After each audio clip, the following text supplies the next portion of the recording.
Okay, there we go. Now we know. All right. Today is June 14th, 2021.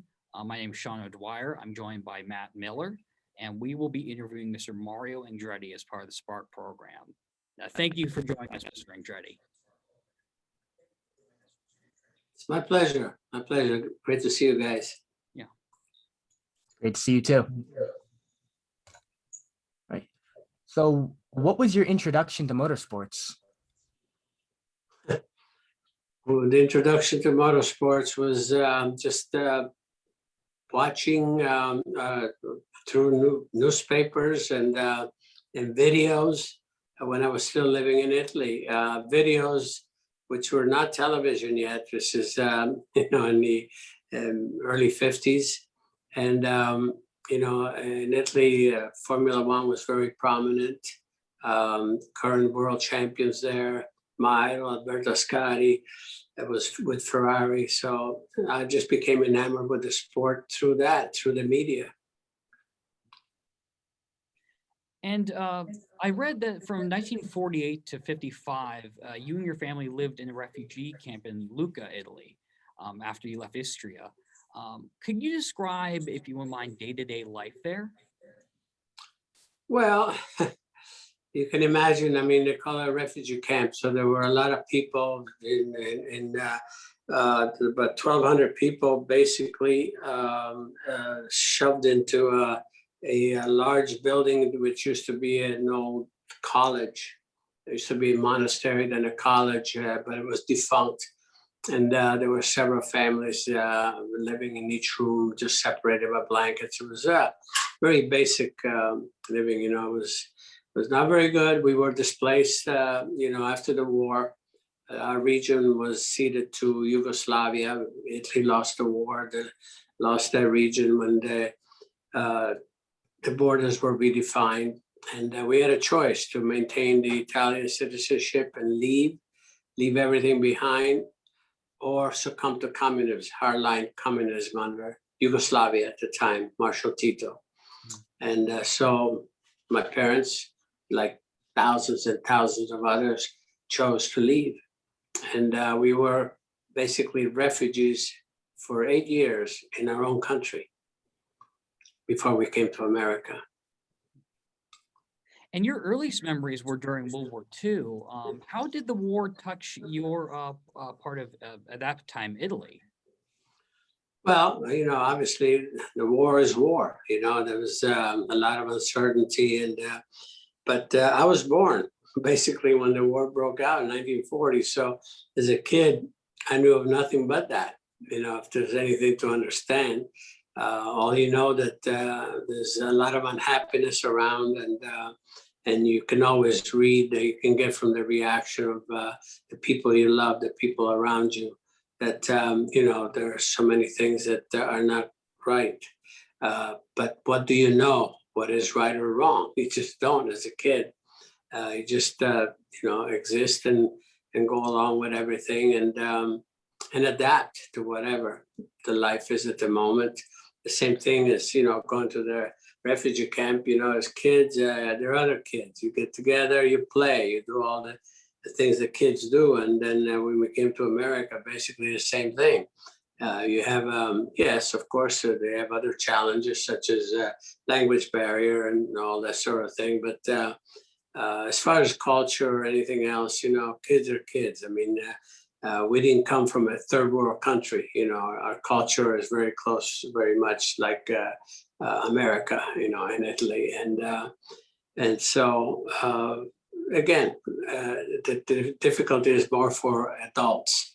We have this dramatic change in life, but as kids, you just go along with anything, and you go to school and all of that, and you beat kids up that beat you up and all that. Typical kid things, yeah. All the kid stuff. And at that time too, when you were with your family at the camp in Lucca, you and your twin brother Aldo attended the Mille Miglia and the Italian Grand Prix. How did you manage that? Because I checked, and they, at least the Italian Grand Prix wasn't particularly close by. Yeah, it's very true. Aldo and I used to hang around a garage, which was a repair garage, also parking, because Lucca is a confined city, beautiful medieval city, surrounded by walls, and there's you know, a lot of businesses inside, and you know, when the merchants would come in, you know, to go to work, the parking was at a premium, and so many, you know, just arrive there, just leave the car there, and then they would be parked, and that's where Aldo and I just learned how to drive. You could barely reach the pedals, you know, on these cars, and the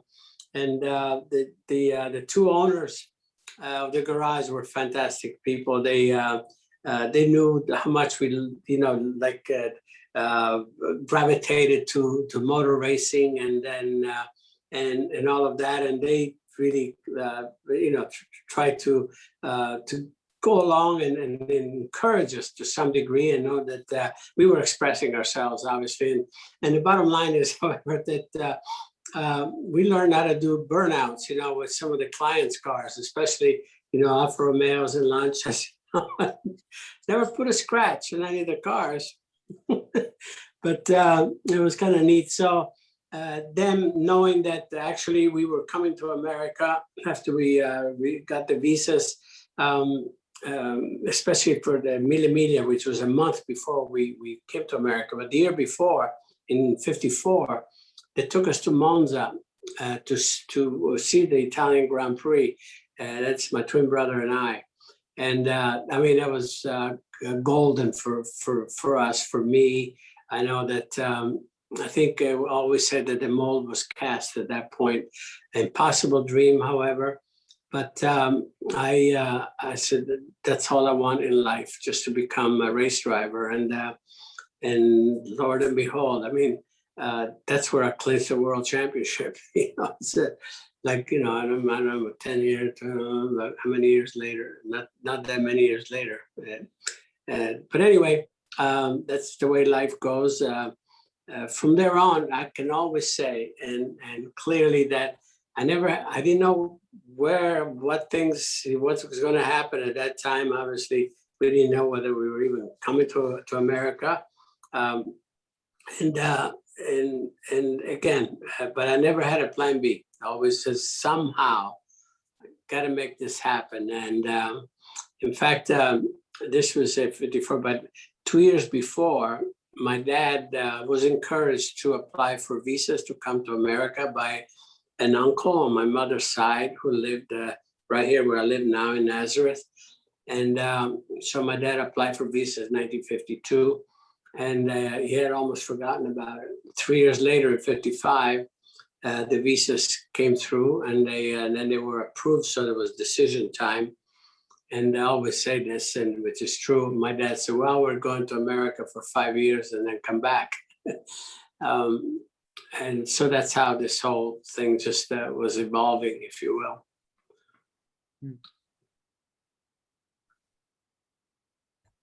You immigrated to the US at 15 years old. What were some of the culture shocks that you had when you came here? Well, like I said earlier, culture shock. I mean, as kids, you just adapt. That's the only way I can explain it. Because we arrived here in June, which is summer, of course, and of course we started school, you know, September, and by then we had a pretty good idea of the language. You know, we were not really, you know, that fluent, but again, small town people, no, you know, the kids from Italy and all that sort of thing, and again, then you just blend in with the rest. You make friends, and that's it. Food, yeah. Amy says food. Yeah, that was probably the biggest thing about learning to like American foods vis-a-vis what we were experiencing in Italy.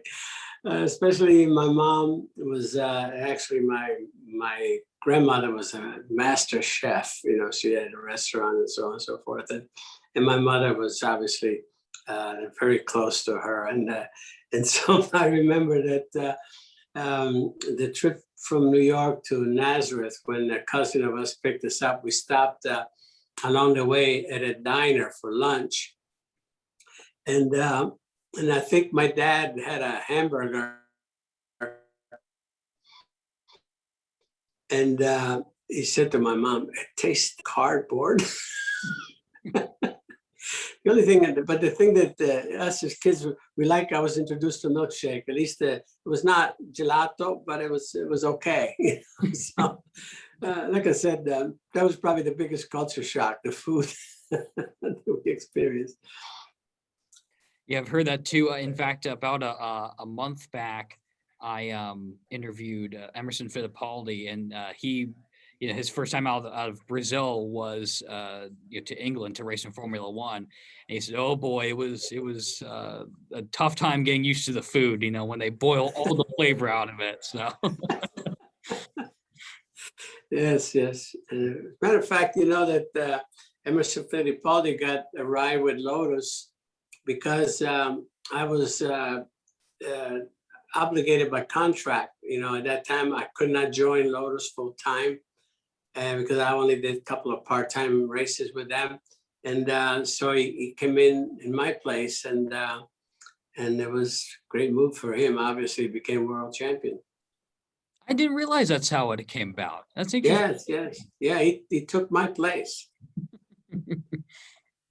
To let him know that next time, but I'm sure he does. But I never got a Christmas card mentioning that from him. No, really. No. He and I are good friends. However. Yeah. So when you and your brother Aldo had begun racing in Pennsylvania, how did you hide that from your parents? Well, that's a good question. I think that the best the best barrier that we had was the language barrier. My dad obviously was working locally, and Aldo and I, we had very auspicious beginning. We were winning. We won some races at the beginning, and then going on throughout the season. And so the newspapers had it in there, and all that. And my dad, I know at different times he was being congratulated by his boss at work, and he had no idea what the guy was saying. So he just thought that the guy was just giving him out a boy. You're a good man here. And it was funny, to some degree. And we really were able to do that, keep it away from him. On the other side, I feel that I think my mother, even though we never discussed it, I think she had a pretty good idea we were doing something like that. But she was caught in the middle. And, unfortunately, there was he had to learn in the worst possible way. The very last race of the season, which was an invitational, my brother got hurt in a qualifying heat, and I mean hurt. He was actually, they gave him his last rites that night, and he had a basal fracture of the skull, and he was in a coma for a long time. But that's how my dad found out. But my dad, he would have probably stopped us only because he was, I would always say, ignorant of the sport to some degree. But unfortunately, there were so many times bad news about the tragedies in the sport. Give you, for instance, he knew that we loved Alberto Ascari, the world champion in Italy at the time. And Alberto Ascari was killed just about a month before we left for America in Monza testing. On the way over on a ship, Conte Biancamano, there was 24 hours of Le Mans was being disputed. And a car that Pierre Levesque flew in the grandstands, and 85 people were killed. It was a tragedy of all tragedy, biggest tragedy in the sport history. And so you had those bad news. I mean, the Daily Manifest, was about news around the world. You would read that. So all of these things were fresh in my dad's mind. And whenever we would talk about racing and so, he said, "You kids are crazy. No way." I mean, his favorite saying was that bring back more body bags than trophies from the races and all that. So, and that was the problem. He as a father, He felt that, he wanted to protect us. He wanted us to be safe, which is natural. But he did not understand that burning passion and desire, which was real, that we had. Because, we went through a lot of trouble, trying to hide and work on this car and prepare. We started 2 years after we arrived in this country in 1957. We started building this car with 4 other buddies. And fortunately, like anything, we assembled really a diverse group, and you always have the geek, that knows everything, and that really helped us out. And his name was Charlie Mitch, who's no longer with us, but he had really some in-depth knowledge of the sport. He knew about NASCAR at the time already, which NASCAR was very young. However, for stock car racing was probably the highest level of professionalism. And anyway, so he's the one that suggested for us to, if we're going to build a car to race locally, don't build something that everybody else has been racing here for years. You never got to come up with something different. And he suggested that Hudson at the time was leaving officially as a factory motor racing, and the top team, Marshall Teague's team, was absolved. Was out of business, I would say. And so we bought information, setup information from them to go ahead and build our car. Like we used the 48 Hudson body, which was a special model, the short wheelbase, wide rear end, and the Hudson Hornet. And then, we found out where all of the racing engines, what happened to all the racing engines, right? They were sold to a company, they were selling it for power plants in Chicago, Whitney Company. So we were able to buy one of the racing engines from Whitney Company. So we had all the goodies and the setups. And that's why, the very first race that we entered, 1 car, 2 drivers, Aldo, my brother, won the toss. He won that. He won the heat and the feature. And I couldn't believe my eyes. I was seeing him pass cars. And that was very auspicious beginning, very encouraging for us, as you can imagine. But as you could see, we went through a lot of elements, to just a lot of work after school. And what are you guys doing? Well, as kids, we had no idea where we were after school, but, we were not getting in trouble or anything. But so we had to hide all these things, and we did. So we started building a car in 1957, and with the idea that we would start racing in 1961 when we would be 21, because in those days you had to be 21 to be legal driving professionally, insurance and so forth. And so the car was ready in 1959, 2 years later. So we had a local editor of the Nazareth Key, the local newspaper, Les Young, and we asked him to fudge the birth date on our license, and so all of a sudden we were 21, and that's how it all started. We faked our way through a little bit. I had the toughest time just erasing those 2 years, because by the time I was 21, I didn't want to be 23. But it was interesting. We used every angle that we could, to try to achieve what we wanted to achieve. And I don't think I realized, I knew about you guys, of course, fudging your, your birthdays, everything to get licenses. But I didn't realize you went through the editor at the local paper that he just, I guess, was willing to help. Well, yeah, we befriended Les because Aldo and I, after school, also we used to work at. I call him my uncle. He was married to my second cousin. He had a gas station, a Sunoco gas station at the edge of town, right? Within sight of the racetrack, actually. And we used to spend a lot of time there after school, and you befriend people, and one of them was actually less young. So we thought, well, the business that he's in, maybe he could do a better job. He did a pretty good job on that.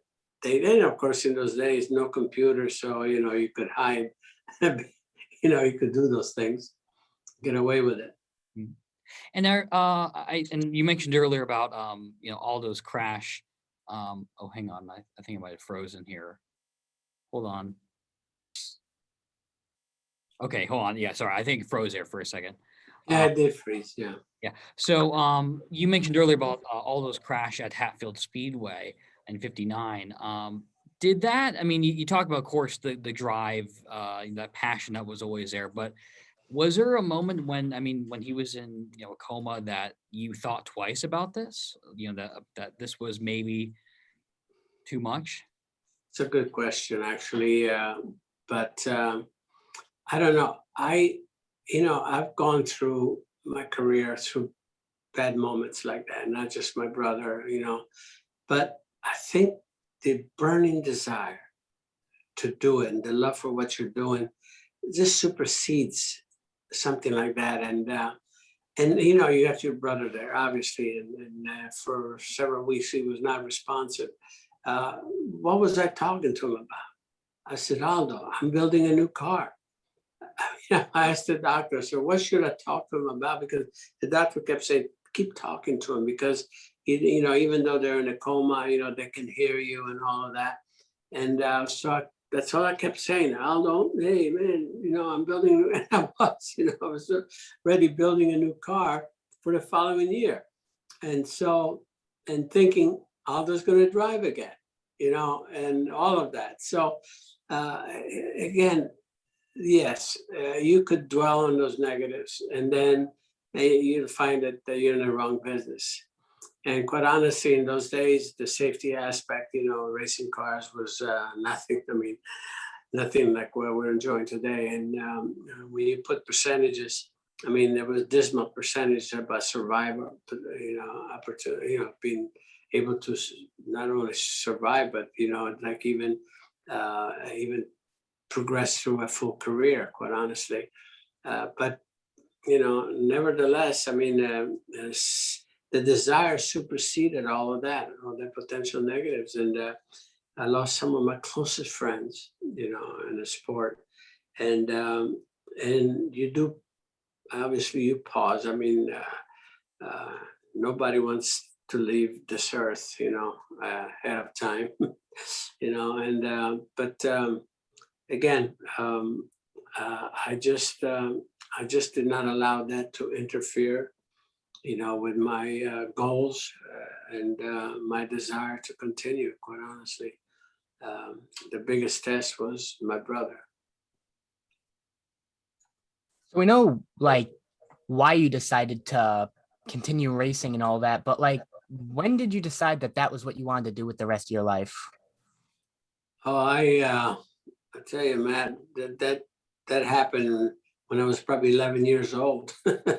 As I told you, I had no plan B from the time I began to reason, and by the time that I was truly, truly attracted to the sport.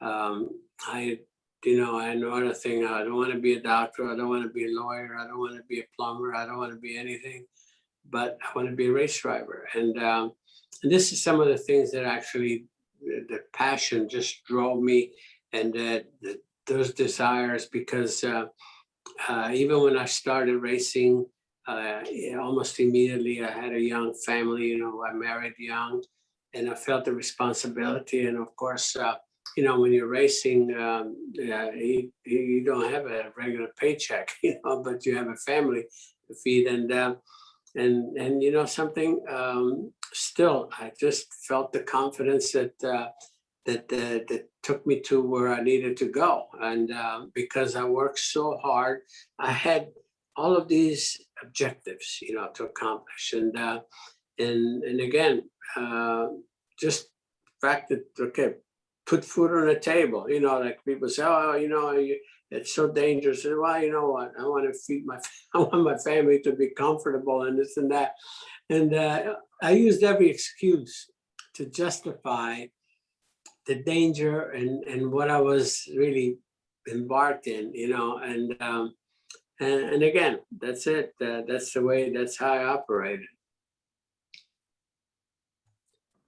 So what are your feelings when you get behind the wheel? Well, really that's my rodeo. It's I feel that that's where I belong. That's what I prepare for, and I look forward to the job at hand. That the race, the qualifying, the practice, all of it. I just love just being in that race car. I mean, on my shoulder right here, you can see that two-seater there. I even enjoy going in that nowadays, to give people some rides. And I always feel, I'm in my element when I'm in a race car. It's just a wonderful feeling, and that's why you want to keep doing it over and over again. It's hard to explain, quite honestly, because I don't, that's something that for me, I never got enough of it. If you look at my career, the different disciplines and different cars that I drove throughout my career, I always wanted to be in a race car. When you make a commitment for a season, it's usually one main contract, for a specific discipline, a series, and then you would have weekends off. Well, every time I would have a weekend off, I would drive in another series, something else. I just could never get enough. I just totally in, just love, love, love my driving a race car, period, of any kind. And what, in your opinion, Mr. Ricciardi, does it take to have a race-winning team? It takes, you said the word team is really capital T. It's the sport is so complex, and you rely on every member of that team to do their job. You have specialized individuals for chassis, for engine, for body, for this and that. You have different categories that you want to have the best people in that particular area.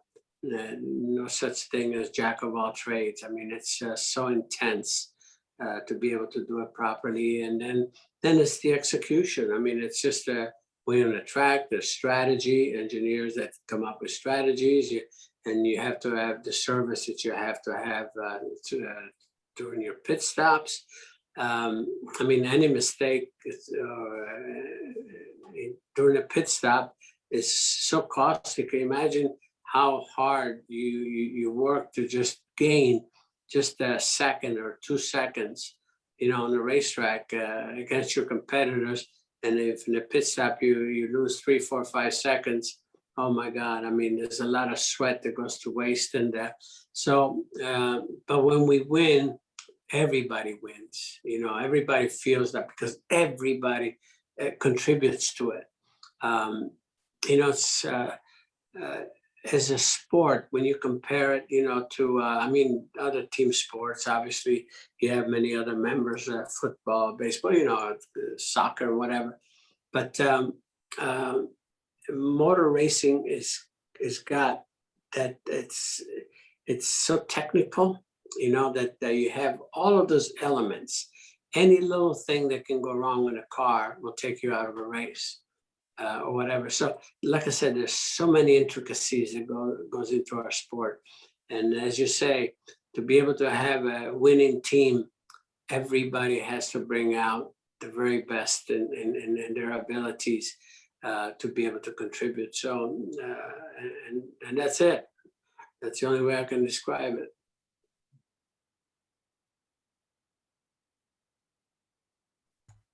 What would you say was the hardest learned lesson that you had in your career? Well, to probably be patient to some degree, and not to overdo things, because when you're really motivated, sometimes you can be overly motivated and never feel that you're fast enough or you're hustling enough. And sometimes when you put those pressures on yourself, that's when mistakes happen, and some mistakes could be tragic. And I was very fortunate at the a relatively young age when I was progressing through the ranks. I had professionals around me several times that there were key factors in cooling me down to some degree. I was fast enough even and just cooling me down so I don't, they always say, so you don't go out there and kill yourself. And I had to learn to do that, to pace myself to some degree. I mean, you still have to stay right, right at the edge, but try not to go over the edge. And so again, with experience, I don't know if I ever really conquered that, but somehow I think that, again, I give credit to a lot of people around me that they were a key factor at the proper time, to just really, coming out as fast as you're going is good enough for us. And that doesn't mean that I was going to leave anything on the table. I was just not to be stupid, and that's what it is. So you've competed in a lot of types of automobile racing, including like F1, IndyCar, USAC, NASCAR. And aside from just your love for racing, how else did you bring your A game to all of these? Well, I think just there's a sense of pride, I think, that goes with all of it. And I mean, no use, whenever you're doing something, you want to come away with satisfaction. And that's what drives you. That's what, and so just going to a different discipline, I just wanted to be sure that if I had the opportunity to try to latch on to some of the top teams, because otherwise you have no chance of bringing home any results. You want to have something under you, a team around you that's capable. It gives you the opportunity to come away with results, which is the ultimate objective, to be involved. And so here again, I don't know if I'm answering your question, but I just try to be selective, at the same time, to be able to, and I think that's the reason why I was able to score and I always said, try to win the game in somebody else's sandbox, where they have their own rules. And I think that provided, I think even different, a special satisfaction, which is what keeps motivating you, to just do more. It's all about pleasing yourself, isn't it? I mean, it's if you're going to put a lot of time into something and dedicate all of that, the time is precious, and you want to come away. I didn't waste my time. I came away with something. I have something to show for it. So, and that's what keeps motivating you. To just keep doing it and doing it. And not to ask you to choose favorites, but of those different series you participated in, was there any one that you preferred over the others, or were there certain aspects of one series that you preferred over another? Yeah, for sure. If you look at my record, I'm basically specialized in open wheel single seaters, which is the purest form of the sport. I love. After that, I think my second love might have been sports prototype cars, long distance races, because those cars were always cool. I mean, a lot of technology and a lot of things in those areas, and be able to just to drive at for a longest period of time, and keep everything together, be fast but not kill the equipment.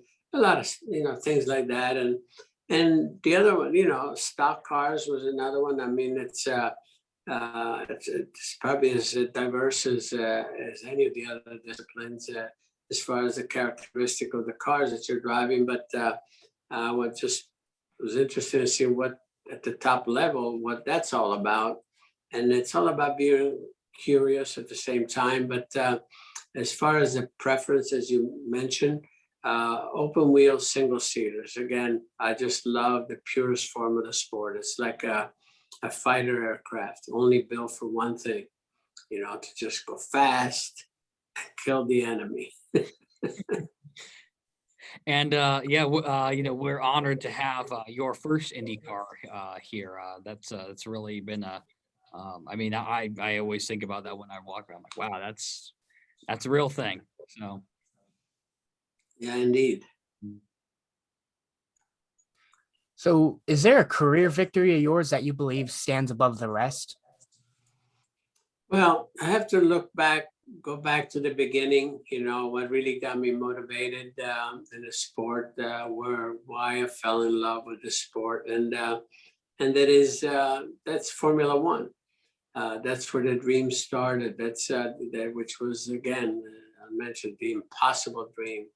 And so for me, ultimately to have the opportunity to do Formula One and then win the ultimate there, the World Championship, I have to consider that, quite honestly, the ultimate satisfaction on a personal level.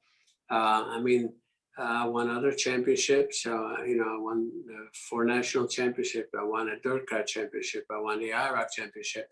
But the Formula One had something special. Why? Because I went right to the beginning as to why I fell in love with the sport. And again, if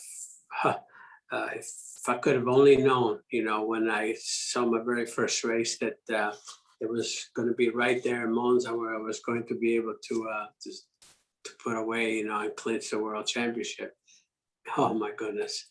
I think I could have jumped 30 feet high, but so that's it. That's the beautiful thing sometimes in life. If you have the opportunity, not only the opportunity, then the help, but all of the things that are necessary to get you there, to accomplish your most ambitious dreams. And speaking of, I guess accomplishing dreams and, really growing up with this and going into the sport, how have you felt about your son's nephew and grandson following in your footsteps? From a family standpoint, it's a matter of pride, no question about it. Pride in the sense that, I know how much I loved what I was doing, and it was a kid's choice, to pursue it or not, hate it or love it. And the fact that I've had, both my sons wanting to pursue it, and then I continued on my brother's side. He had the same thing, a couple of sons that did the same thing, and he's got 3rd generation on his side. I have 3rd generation on my side, and going back as a family, the moments that we've had together. I'm so proud to say that my son Michael, for instance, we were on podium in an IndyCar race 15 times as a father and son. We won. We were first and second 5 times, and we started at an IndyCar race 10 times on the front row. You talk about satisfaction as a family. I keep repeating that. I gotta keep telling you, like in 1986 at the Pocono 500 here near where I live, there was a supporting race, and my younger son Jeff was in that supporting race, and he was on pole for that. He won that race. Michael was on pole for the 500, and I won the 500. Between the 3 of us, we cleaned house that weekend. Now, as a family, you can imagine that we celebrated, that we had reason to. There were other moments, like that. Again, when you look back, what we derive, the satisfaction as a family we derive from the sport is immense. That's all I can say. How do you view the state of motorsports today? I am very bullish about it. I very positive, quite honestly. Just even I was watching the IndyCar race. I was not in Detroit this weekend. I was able to watch it on TV. less they had double event, double races, one Saturday, one Sunday, and amazing, like the level of talent that exists now in all the major series, IndyCar, Formula One, stock cars, the sports prototype, IMSA. It's really, I think the sport is in a good place nowadays.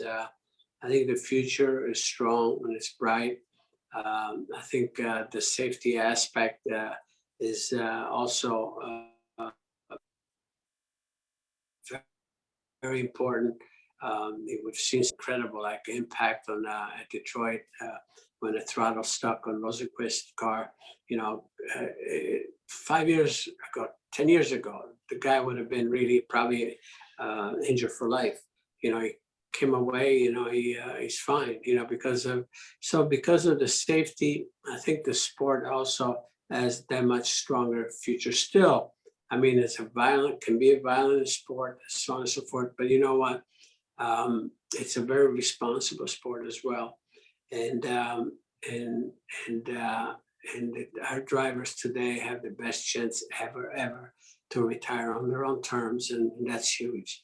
So again, the sport is in a good place. Yes, motor racing will be strong, for a long time, forever. And on that same note, just a couple weeks ago, there was 105th Indy 500. Elio Castroneves winning at 46 years old, the oldest winner of 500. What were your takeaways from that race? Well, here again, I mean, it's the race. You could tell that it was competitive with the various ages and rookies being very strong. Which again speaks volumes for the talent that is in the series. But also you could see some of the veterans are still young enough, to show these kids how the cow eats the cabbage. And I mean, this was a perfect example of experience with Elio reading the situation of I don't think his car was as fast as Paolo's car, but he just he read something in the traffic that he was coming up on lap traffic that there was obviously was going to give him some tow quality in a car, and he just played it perfectly, and so that they're here again. He was fast enough, but also smart enough to understand and put in good use his experience, and that's something of beauty to see. Somebody execute something like that so perfectly, and you could see that he just wanted that fourth win so badly, and he found himself in a position to say, you know what, I'm going to make this happen, and you can see that he was a very popular winner at that also. So if you were to go back and tell your past self something before all of the fame, what would you tell yourself? Minimize your mistakes at the beginning of the race. I could take back a few of them.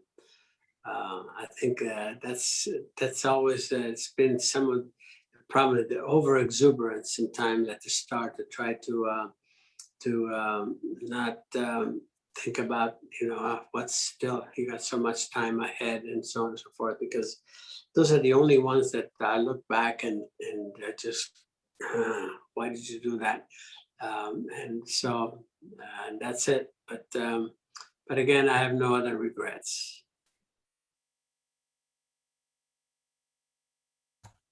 Where do you place yourself in the history of motorsports? It's not for me to determine that in any way. All I know is what motorsport has given me. It's given me the ultimate satisfaction that I could have ever expected or wanted from my life. And drawing upon your racing career and all your past experiences and all that, what advice would you give to young people who are trying to pursue their future goals? Well, again, it's all about desire, and if if you really have a true desire to try to pursue this sport in any way, you know, whether you want to be a driver, you want to be an engineer, a mechanic, and so on, you know, there are ways to do it. I mean, from outside of a driver, you know, you can try to become for an internship, you know, one of the teams. There's so many teams available nowadays, and they're always look for educated individuals, you know, that can come and join and learn the business, and then ultimately, you know, be hired, you know, full time. It's all about arming themselves with the best possible people.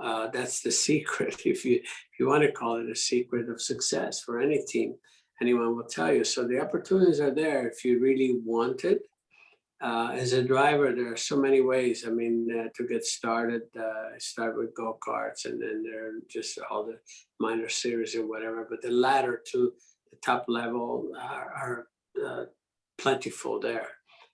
So and people would say, well, you know, we don't have the means that you know, to be able to pursue something. If you really want it bad enough, you'll find a way. Well, I think that's a good note to end on, Mr. Andretti. I just thank you so much again for taking the time to talk with us. My pleasure. It's great. I kudos to you guys for pursuing something like this. Great program. Thank you. And yeah, Thank you for your time. Happy to see that. Yeah, thank you. And before we go, if you'd be up for it, Mr. Andretti, we're also doing at the Hall of Fame here a sort of introduction from inductees. So, you know, when you walk into the Hall of Fame, kind of have a rotating sort of audio clip playing, you know, different inductees saying, you know, hi, my name's so-and-so, welcome to the Motorsports Hall of Fame. Would you mind giving us a little sound bite so that we could include that here? Sure. Tell me when. Great. You can go ahead whenever you're ready.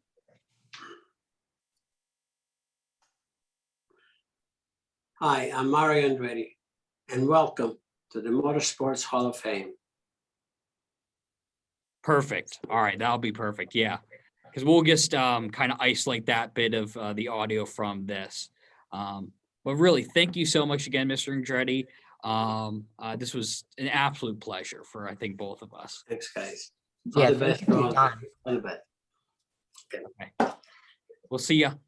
Bye. You bet.